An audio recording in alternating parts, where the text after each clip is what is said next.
Hi, hello everybody. Welcome back to another talk, and this time a little bit different format. I'm happy to be back in this format. It feels nice to do something different. I wanted to actually experiment a little bit, talk about interesting expositions that I've seen recently, and the first one that I wanted to go through is actually Biennale. Venice Biennale, very popular, probably you all heard about. That was my first time I've been there, and I feel quite excited about sharing this with you. I also know there is a lot of different opinions about this exposition, but well, let's go through, let's see how it shapes our opinion.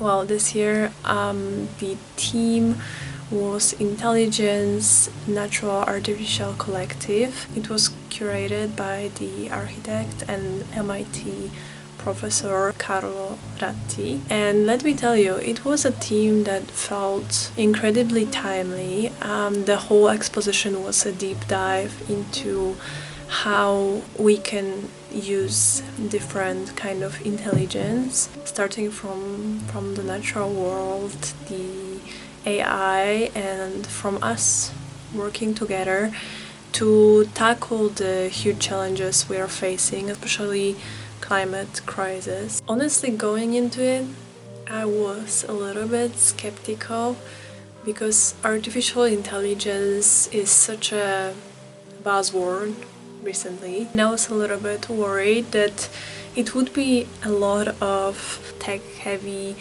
soulless displays, but for the most part I was pleasantly surprised. So I went to the giardini at first, and here I saw some cool expositions. For example, one that really stood out and frankly shook things up was the Nordic Pavilion, representing Sweden, Norway and Finland.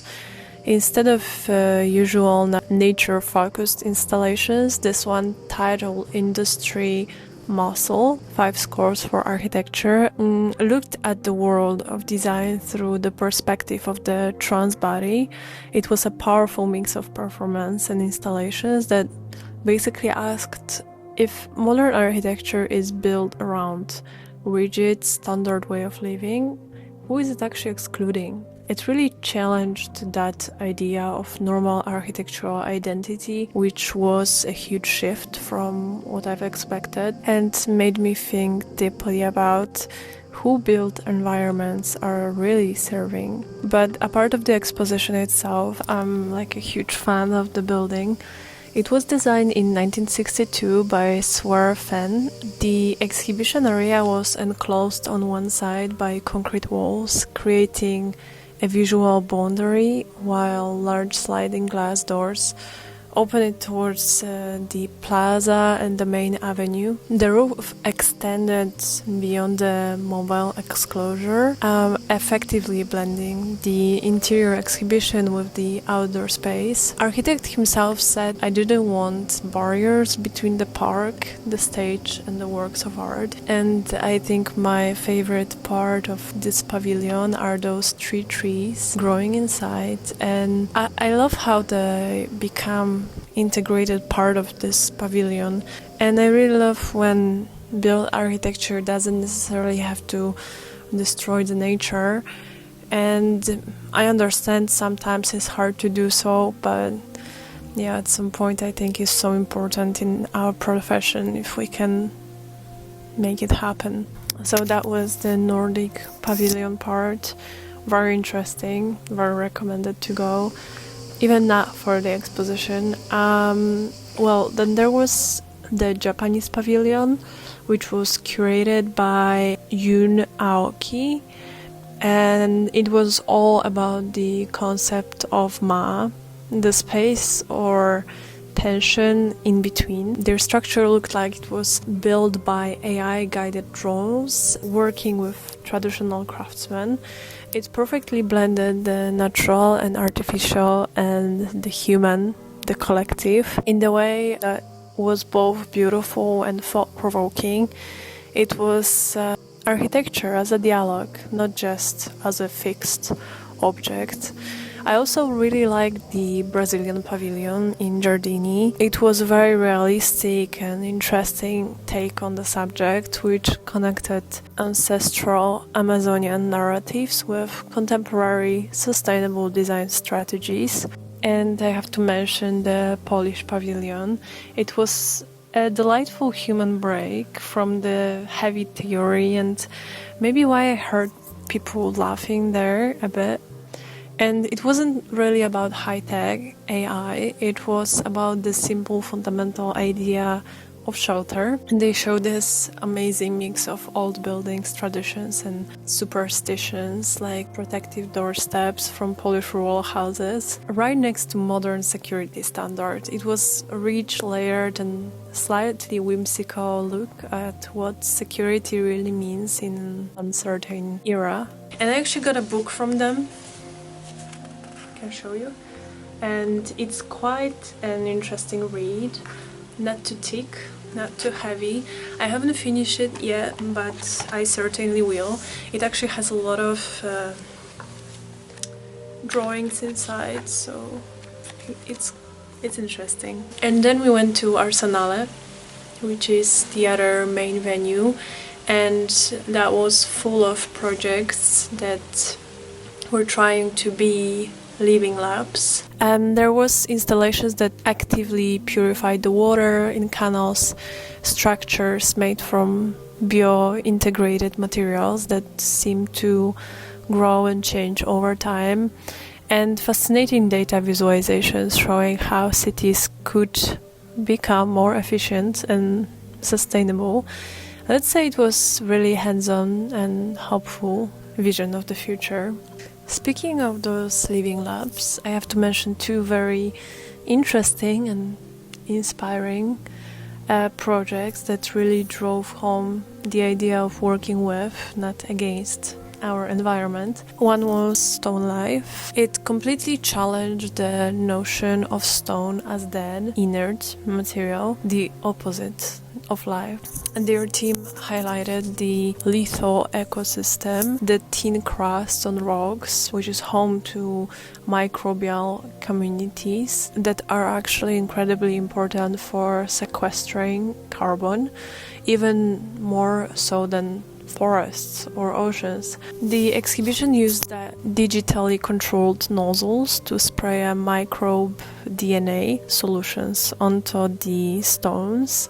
I would really also recommend to check out the project of this architect and take a look at his approach to architecture. I find it really interesting, and I think it's really futuristic and different than other. There was also another great example of metabolizing waste into design. This installation was small experimental shelter that didn't focus on permanence at all. Instead, it embraced decay.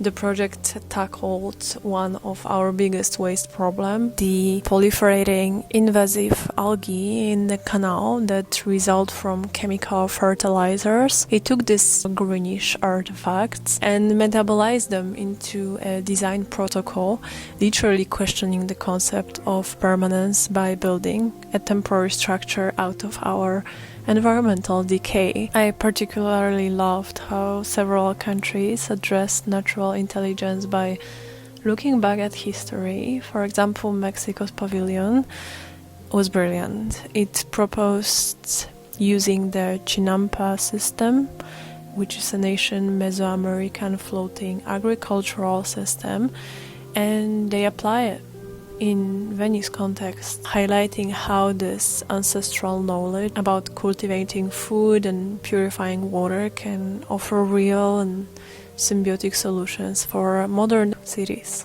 like Venice. This is where I have to mention the Belgian pavilion, because it was such a sharp contrast. Conceptually, it was similar. It aimed to redefine buildings as dynamic microclimates using plant's intelligence to regulate air and temperature. However, the execution felt really cold. It was this intense display and fakely controlled nature with millions of pipes and sensors and trees that look kind of dead. It was a difference between Mexico, which showed an ancient system that worked naturally, and Belgium showing a future system that looked forced, rigid, and a little over-engineered. I also like Argentina's different approach and their siestario. They transformed a massive silo bag, a simple agriculture form, into this calming space for collective rest and dreaming. It was so refreshingly simple. Now we go to the honest part. So I will start with the things that I didn't like. I didn't really like the super long presentations with plenty of text and huge number of projects to analyze, and honestly it's hard to read it all and see it all and analyze it all when you have so many pavilions to visit after it, and of course limited at some point in time. I didn't also like that some of the things were already broken, like for example very popular canopy designed by mad architects, which was supposed to reinterpret a traditional Chinese oil paper umbrella. I saw the pictures at the opening and it looked pretty at the pictures, I must say. Some of the attempts to integrate AI felt a little bit gimmicky, like a solutions in search for a problem. Also, at some times, the amount of data and research felt a little bit like a science fair than architectural exhibition. The robots, it was a bit, I think, too much. And I did miss some of this pure, breathtaking architectural forms and beauty from, for example, past years. It was definitely an exposition that valued the process and the idea more than final polished object. My final thought is that it was challenging. It pushed boundaries of which architecture can be.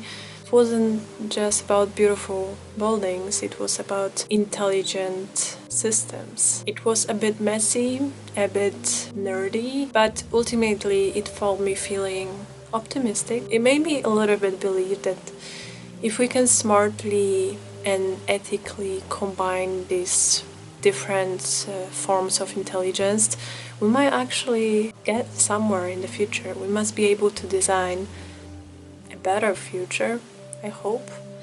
And it was definitely a lot to process. I'm happy to take a look back after some time and reflect a bit. And I'm curious about you. What do you think? What do you think about projects which I showed you? Maybe you've been there, maybe you saw it. Let me know. Also, you can find me on Instagram. I'm always happy to chat. And if you made it so far, big thank you. It means a world to me. I will always say that. And hopefully see you in the next one. Well, have a great day, whatever day it is, and a great week ahead. Time to go. Bye bye.